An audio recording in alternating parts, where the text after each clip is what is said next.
All right, y'all. I don't know who put together the trailer for Orphan First Kill, but they need to be fired because that trailer did not do this movie justice.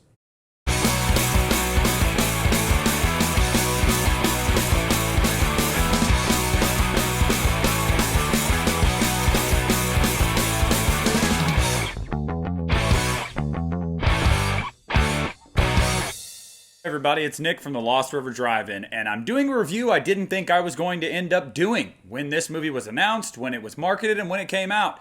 But I decided, a lot of people have been asking me to watch it. I'd been seeing good reviews, and I said, whatever, I'll give it a shot. First of all, what I said at the beginning. Let me give you a little backstory. So, I enjoyed Orphan in '09. I think a lot of people did. It was kind of a sleeper hit. Nobody really saw it coming, and it did really well, and a lot of people seemed to like it. The fact that they announced a new movie over a decade later was like, cool, but how are we going to do this? And then when they announce it's a prequel, you're especially like, how are you going to do this? Especially without CGI and stuff like that. Then the trailer comes out. And the trailer's like, this does not look believable at all. And I remember watching that trailer and going, not only does she look older, it doesn't even look like they're trying to mask the fact that she's older. It looked cheap. It did not seem interesting at all. It looked very generic. I was not looking forward to it. Fuck me, wow, I was wrong. Orphan First Kill is bad ass. Now, first portion of this will be spoiler free, so if you haven't seen it yet, don't worry, you can watch the beginning of this video. I will let you know when it gets into spoilers. The basic plot synopsis of Orphan First Kill is Lena, the 31-year-old, 30-year-old woman with like dwarfism or whatever the actual technical term for it is in a mental institution in Estonia. She breaks out, she looks up little girls that are missing around her age that she looks like and claims the identity of one of them. Goes back to the United States to be reunited with her family as Esther. And everything's great and fantastic, right? Well, no, because as we know, she's a psychopath and she's not who she says she is and she's gonna kill people and she's gonna lie and manipulate. And that's basically the basic plot synopsis. If I could get into a few positives and negatives before I dive into spoilers. Positives, Isabel Fuhrman. She's amazing in this movie. I mean, shit. She's so good. She was born for this role. She doesn't need to act in anything else ever. Just give me a new Orphan movie like every 2 years. Have her be the next Michael Myers, Jason, Freddy. I'm kidding, but I'm not at the same time because she's absolutely phenomenal in this role. So she's a positive. Another positive, Julia Stiles. First of all, hot damn. Second of all, she's great in this movie. I mean, especially when we get to what happens midway through the movie here in a bit. But she was awesome. I think she played a really caring mother and also the other side of it super, super well. So, loved her in this movie. The gore. Dude, now we don't get a ton of kills in this movie, but they're brutal. Like they're not brutal over the top like Saw where like intestines are flopping out and stuff like that. No, but the anger that she uses when she kills people is on full display and there is blood splatter aplenty and it's awesome. I loved it. The score. I absolutely loved the score. I felt like the moments when there was supposed to be tension and things were supposed to feel ratcheted up, it really did feel like there was tension and things were ratcheted up. I loved the score in this. I thought that it really, really helped drive the movie forward in a lot of very important scenes. So I dug that. The setting, all of that. It was great. I mean, there's not a lot about this movie that I didn't like. If I could get into the negatives, though, one of the negatives is, I've got to say it, the look of the movie. It's very blurry. It's very, like, unfocused throughout the entire movie. And I believe I read something that this was a creative choice in order to kind of in an easier way, mask Isabel Fuhrman's age. So it was like they weren't drawing focus to what was on screen at the time. And like I get that and I don't at the same time because it was like that for like every shot. And it's like it kind of at points when it's lighter out or whatever, it's more focused. It's okay, you don't notice it as much, but especially during the dark scenes, you really kind of notice it and it is a little bit of like a deterrent. You're kind of like, "Ah, God, I really could do without that." Another negative. As much as I loved this movie, the very end, right before the very end, was kind of like, well, I could have done better than that, and I had an idea for how I do better than that, and we'll get into that in the spoilers. But really, that's it.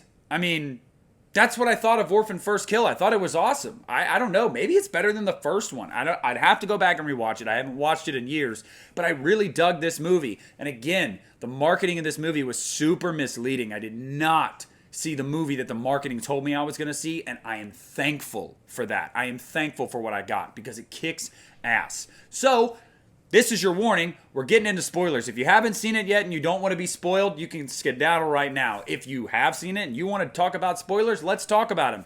First and foremost, this isn't a spoiler. I probably should have just mentioned this in the pros, but the way that they handled her age and her height was done super well. Like I said in the trailer, it looked cheap, and then in the movie, I bought it the whole time. Her face does look a little bit older, but like not by much, and even then, it's like the size. Whether it was, I read that they did like, they had like special shoes that were like 6 inches or whatever to make everyone look taller next to her. So that was like a smart technique. They also shot a lot from like here up with her, so you couldn't really see where she was in contrast to the ground. And you could also tell there were shots where she was further away from the camera, but the way they played with the scenery and the background made it look like she was closer, but her actually being further away made her look smaller. So they did a lot of really, really cool shit. I mean, William Burnt Bell, I gotta give credit to him. It was great. It was handled super well, super believable. The twist of the mom being in on it, in a sense of like, she knew Esther was dead, so her son killed Esther by accident, apparently, even though he brags about it later in the movie. Gunnar was a douchebag. I was so glad he got murdered. But that twist, I was like, what the fuck? Like, she's killing the detective, and she's like, you know, mommy doesn't even know I'm not Esther. And the detective's like, yes, she does. And the mom's right there like, bam, motherfucker. I was like, what? What is going on? I mean, immediately from that point forward, I was like, oh, this movie's just going to be batshit insane. And it was. It was very focused, but it was batshit insane. And I dug the shit out of that. Like, swing for the fences, dude. I don't care. So that was awesome. And Julia Stiles, the first half of the movie, she's playing this like tormented, grieving, but also at the same time happy mother, like super well. And then just on a dime, it's just so believable where she's like, you're an imposter and I'm going to do whatever I can to make sure that you don't harm my family. Yada, yada. So that was awesome. Also, what I was talking about with the ending, this is like the one major gripe I had with the movie. When I was watching it, my initial reaction was to go, okay, after the mom falls off the roof and dies, what I would have gone with personally is that Esther lives, and you go, well, Esther and the dad live, and you go, well, hold up. She goes to another orphanage. I would have had it be that Esther spun the story that the mom tried to kill them both, and in the middle of that, the house caught on fire. Gunnar died. She killed Gunnar. She tried to kill Esther. She didn't get away with it. The dad was so heartbroken that he just maybe went insane, and she went up for adoption. He just couldn't handle it. I don't know. And the reason I would have gone with that is because he did nothing to deserve to die. And I mean, I guess that's a horror movie thing. It's like no one's safe. And like, yes, I totally get that. But it actually was kind of sad because he genuinely believed it was his daughter. It really gave him purpose again. He did nothing wrong. Like, I would have much rather gone the route of like, this is too painful. I can't do this by myself. My family is ruined. I'm going in the nutty, the nutty farm or whatever they call it, the loony farm. I don't know, the loony bin, whatever. Fuck you. You know what I mean? So that's what I would have gone with personally. But dude, overall, this movie kicks ass. Like, I mentioned a few minor gripes and one that was kind of throughout the movie a little bit like, oh, this is really annoying. But like overall, this movie kicked ass. Like, I don't really have much negative to say about it. I'm just going to go ahead and give this 4 out of 5 stars. I did that on my Letterboxd. I'm very, very happy to have watched this movie. I really enjoyed it.